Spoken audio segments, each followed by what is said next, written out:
All right, so we are here today to talk about some updates in the minimum standards that we will be expecting later on this fall, early winter. All of this information you should have received via email from Child Care Licensing, but I understand that sometimes when you get those emails, it's just of like foreign language to you, and it usually goes right to the delete box. So I'm here to try to clarify and answer questions for you and try to make this as simple as possible. We don't have a whole lot to discuss today. So there's just a couple of little things and then one really big thing that we're going to be seeing. So here is a little bit of the agenda that we will discuss today. We're going to talk about some clarification to the professional development definitions that came out earlier this summer. Also, we'll talk about online compliance history and narratives that just went into effect September 1st, licensing caseload information that just happened September 1st. And then very quickly, I'll give you another overview of the CCDBG. It seems like we've been having conversations about this for 2 years now, and it just won't go away. So really brief overview of that, and then we'll get into the 3 items that you're going to see some changes on, like I said, later on this fall, early winter. So that's what we have on our agenda for right now, and we're going to go ahead and just get started. So back on June 15th, everyone should have received an email from Child Care Licensing. Nothing new in this email, but it was basically some clarification on professional development, what type of training must everyone receive, what type of trainer, and then certificates, and then most importantly, they gave some clear definition about instructor-led training and self-instructional training. So I wanted to go over basically what was in this email from licensing on June 15th. It's nothing that you haven't seen before, but there were a couple of things that the interpretation of a couple of definitions is different than what we have been given before. All right. So that's kind of the biggest thing right there. So first off, it's going to address who can train your staff. And there's 7 different ways that a trainer meets the qualifications to train. The very first thing listed is to be on the Texas Training Registry.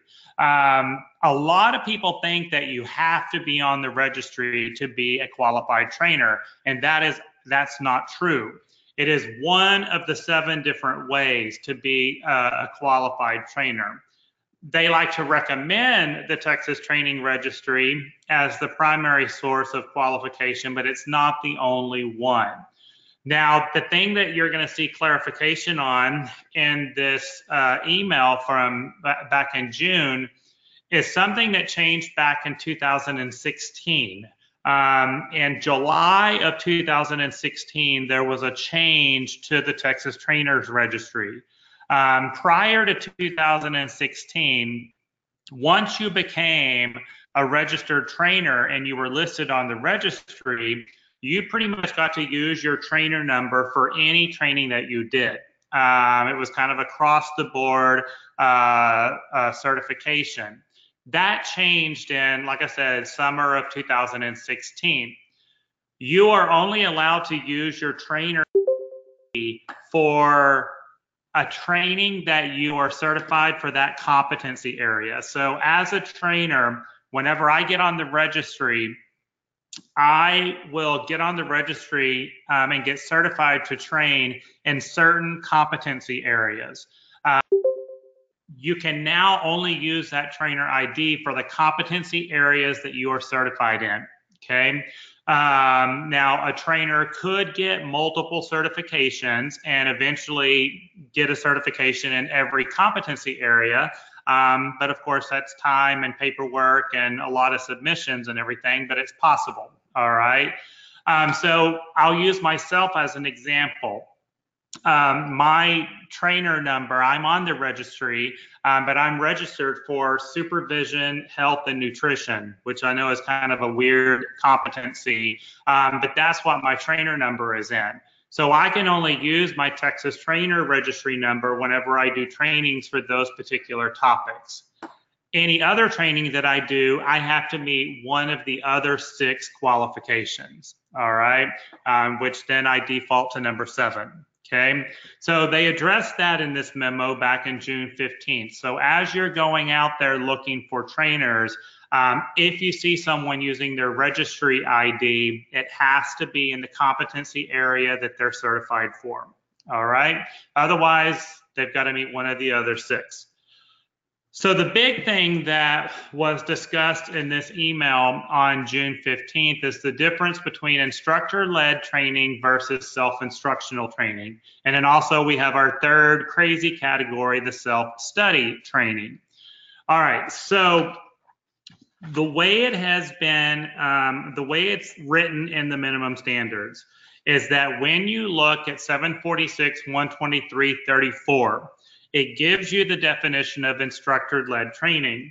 And in this definition, it says that an opportunity to interact with the instructor exists in a timely manner.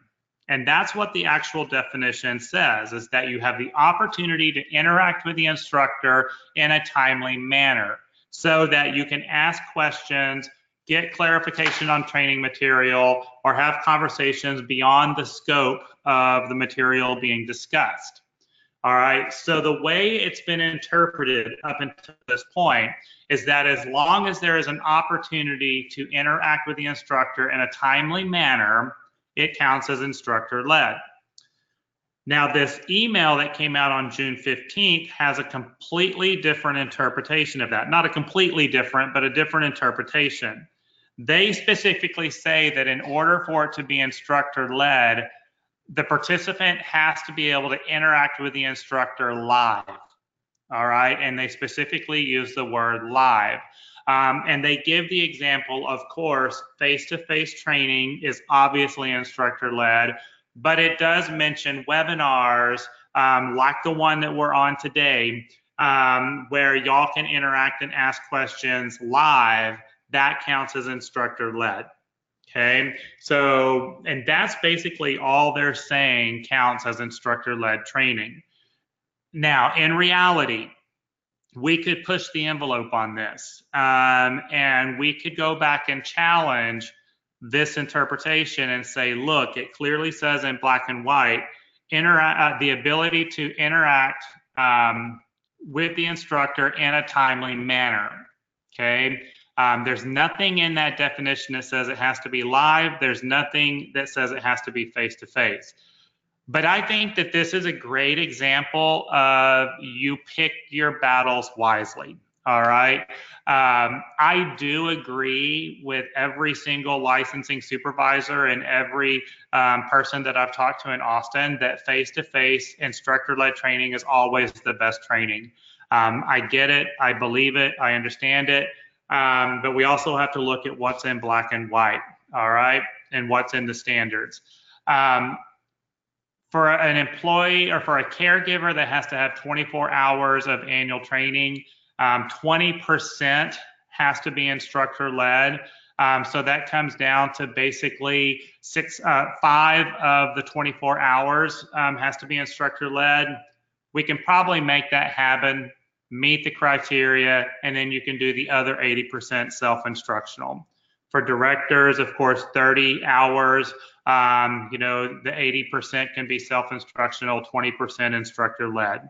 So, you know, I do believe that you need to have some instructor-led training, face-to-face training each year. And that's kind of the take that licensing is having on this too, whenever they say live, all right? Now, self-instructional training, the 80% that is self-instructional training, they do specifically give the examples of trainings that meet the criteria, that has learning objectives, applied learning, and the 2 biggest things that you want to look for to know that training is self-instructional is an assessment or a worksheet or a quiz, something that has question answers that goes along with the material. So that's the biggest thing you want to look for. Is there a worksheet? Is there an assessment? Is there a quiz? And then the second thing is a certificate provided to you from the trainer. Okay, so if the trainer provides the certificate, that's a big indication that it's self-instructional or instructor-led. You have to create a certificate that's probably going to be self-study.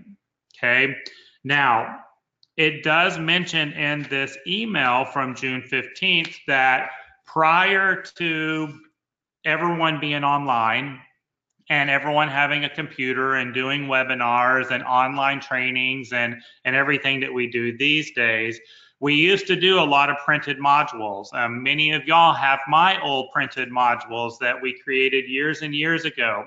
And those printed modules usually had some type of worksheet or a list 10 things that you've learned or some type of an assessment piece. You can still use those. And if the printed modules do not have a worksheet, then the director can create a worksheet, all right? And then that would make it self-instructional, all right? And that is mentioned also in this email. The third thing, of course, is the self-study training, and that is the one that's limited to just a few hours every year. To be honest with y'all folks, there should be no reason why any of y'all should be doing self-study training. I mean, that is so old school. That's basically where you pick up a newspaper, you pick up a magazine, you read an article, you give yourself a training certificate. You watch a documentary on TV, you create your own training certificate. That's what is self-study. Okay, if it's got a worksheet, if it's got question and answers, if it's got a quiz, then it is considered self-instructional or instructor-led.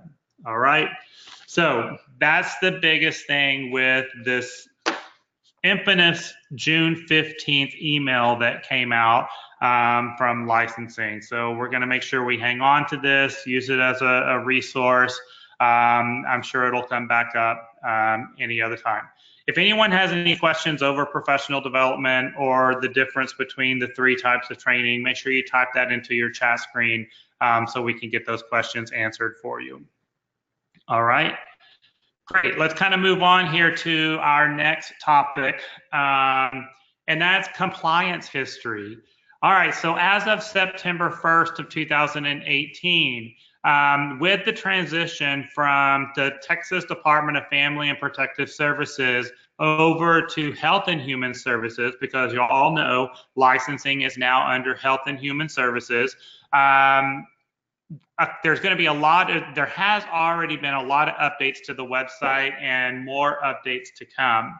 The biggest one, and this is not a very popular change, is that you will now be able to see 3 years worth of compliance history on your program online. So when parents are looking at centers, when other members of the community are looking at your school, they used to only be able to see 2 years of compliance history. Now you'll be able to see 3 years of compliance history. Don't know where you stand on that one.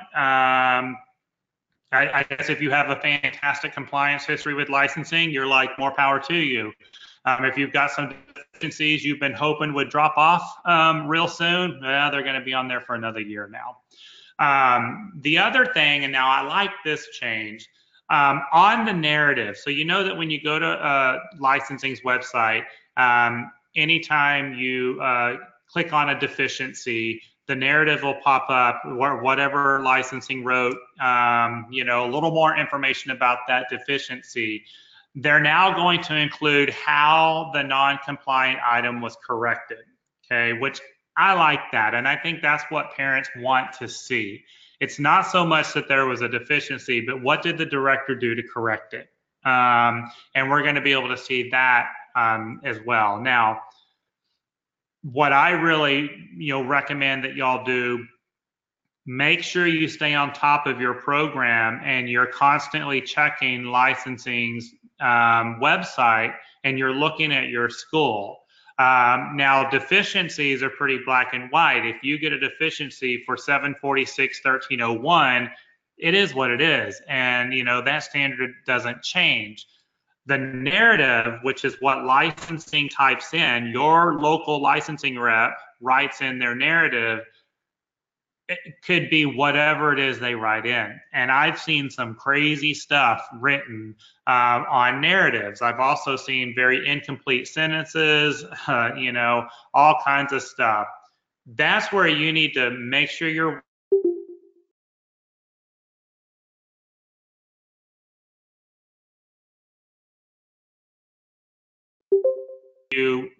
bring that up with your local licensing rep, and especially with the correction. All right, so there you go on that one. Next thing is that as of September 1st, they are making a lot of changes to caseloads, and they're trying to balance out the caseloads of all of the local licensing reps. So it's extremely possible that you're getting a new licensing rep this month. You're supposed to be notified by email or by phone call that you're getting a new licensing rep, but this is something they're just trying to balance out the caseload. So if you have not heard from your licensing rep in the last 11 days, you could be getting an email that you're getting someone new. All right, moving right along. Get to the good stuff here.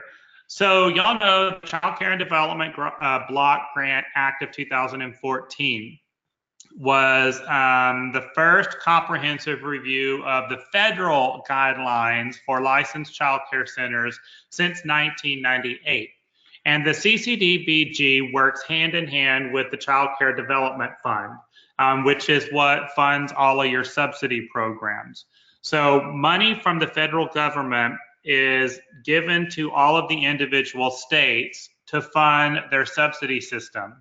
And in order to get this money, you have to follow federal guidelines. Even if your center does not receive subsidy money, in order for the state to get it, every licensed program has to follow these guidelines. So again, we haven't really seen anything on this since 1998, until the big change happened in 2014.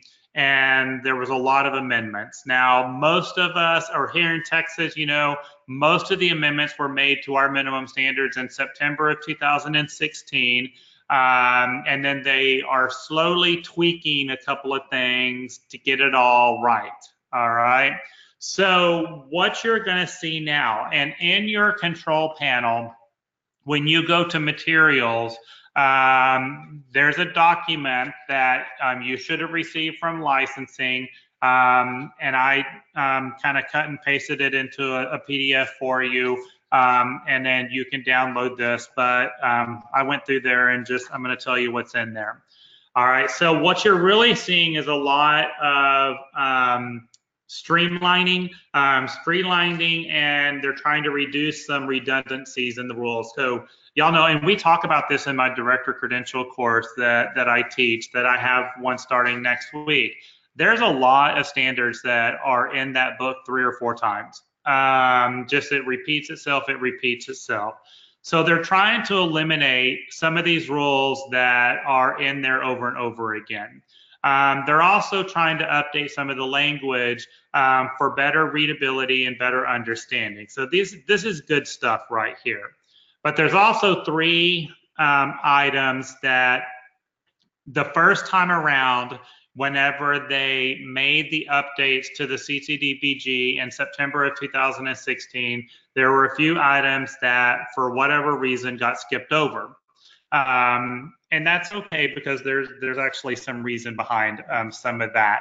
When you got to look at fiscal notes and legislative issues and some conflicts of interest of that nature. So it just kind of takes time for some of this stuff to catch up.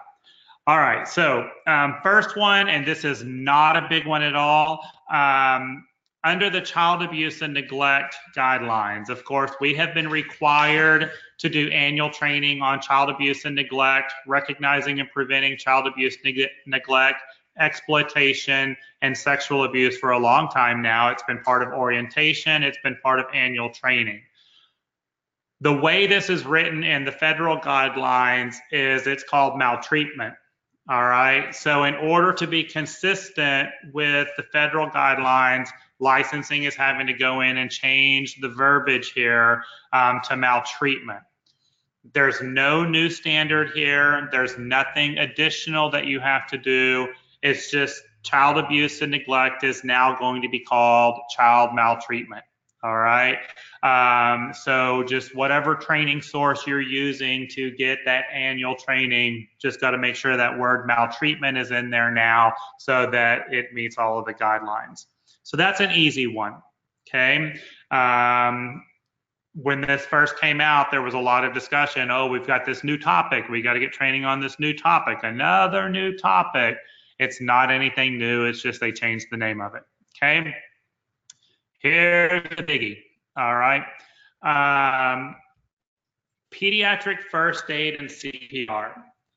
So in the past, CPR and first aid has only been required for one person, CPR, one person on the premises. First aid has only been required for one person per group of children. Now, most of us that have been doing this for a while, we usually always require everyone to get it because that just makes sense, right? When you're trying to balance schedules and someone calls in sick, I don't need to go through a list and who has it, who doesn't, am I going to be in compliance? So most of us just get this done. Well, here's the new rule. Every employee is now going to be required to have pediatric first aid and pediatric CPR. All right. Now, there's a little bit of leeway right here, and this is where it got a little confusing, and I had to have some conversation with my licensing friends down in Austin to get clarification on how this new rule looks, because it was a tad bit confusing whenever you first read it. Basically, you're going to have a new definition for a new employee. A new employee is defined as anyone working at your school for 90 days or less. Okay, so that's the first thing we need to know is what this new employee is defined as, 90 days or less. Every caregiver and every director must have pediatric first aid and CPR. New employees are going to be given 90 days to get this. Okay, well, let me back up. 90 days to get CPR. They must have first aid training prior to be given the responsibility of a group of children. So y'all know how the standards have been written in the past, and before a new employee can go into a classroom, and before a new employee can have responsibility of a group of children, they have to have new hire orientation, and they have to complete at least 8 hours of their pre-service. Just add first aid into this category now. So before they can go into a classroom, they have to have orientation, 8 hours of pre-service, and first aid. Now they have 90 days to get CPR. Okay, so they don't have to have CPR right off the bat, but within the first 90 days. You may have noticed that in September of 2016, the rule did change on first aid, that first aid can be done through self-instructional material. So you can do an online training for first aid, you can do a training module for first aid, any of your self-instructional training resources, you can include first aid into that. First aid does not have to be done instructor-led face-to-face. All right, now CPR, different story. Up until now, CPR has to be done instructor-led, okay? Which makes sense, right? You cannot practice compressions on a computer screen. What's going to change with these new rules is that blended learning will be allowed for CPR, meaning that the CPR coursework can be done through self-instructional material, but the skills test must be done instructor-led. Now, to me, I think that gets a little confusing. If you're going to have to hire a CPR instructor or send your people someplace to get CPR training, To get the skills test, you might as well have them do the whole ball of wax, in my opinion. But just know that when you see in these new rules, it's going to talk about blended learning. The coursework can be done self-instructional, but the skills test has to be done instructor-led. You have 90 days to get your CPR. First aid has to be done before they're given responsibility of a group of children. All employees, and that would include caregivers and director. All right. Any questions or comments on the CPR rule? This is not a surprise to any of us. We knew this was coming for a long time, and here it is right here. One other clarification on this particular topic is that you're going to see that it's going to be very specific that your first aid and CPR must be pediatric first aid and pediatric CPR. All right, so you can't just go to the YMCA or something like that and take a regular adult CPR class or first aid class. It has to be specific to our industry, which again should make sense. All right, so there you go. Another thing that you're going to see, last thing that I wanted to bring up on our changes, and this is really nothing new, that on transportation safety training, which is part of Jacob's Law that we've had for, gosh, 12 years now. Transportation safety training is required anytime you're transporting children 9 years of age and younger. But the thing that they're really clarifying is that the director of the program, regardless of whether or not you are part of the transportation process, the director has to have the 2 hours of training in addition to any caregiver involved in transportation. So where you're going to see the changes or the clarification in the rules is that the director has to be included in this. There's been some discrepancies and questions on whether or not the director has to have the training if the director is not involved in it. So that's what you're going to look at right there. All right. Other than that, it's kind of the same as it's always been. All right.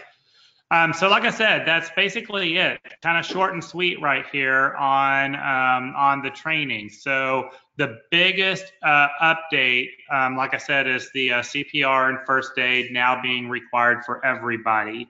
And just know that on the CPR, you have 90 days for your new employees. I would get it sooner than later.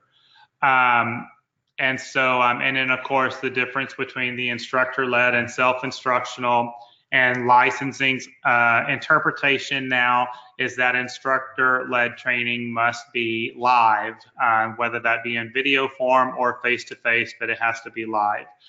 So those are your two biggest changes right there. Expect these new rules. They are still proposed rules at this current time, September 11th, 2018. They are still considered proposed rules.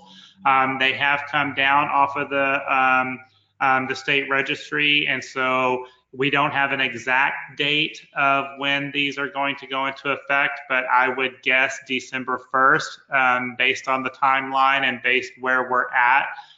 It would have to go through the council, the next council meeting for vote, and so that's why I'm guessing December 1st, but we'll get more clarification on that from licensing once that decision is made. But since these are all block grant clarifications, they're going to happen. All right, so there's no chance that these won't be passed because the state will not get any subsidy money unless they pass them.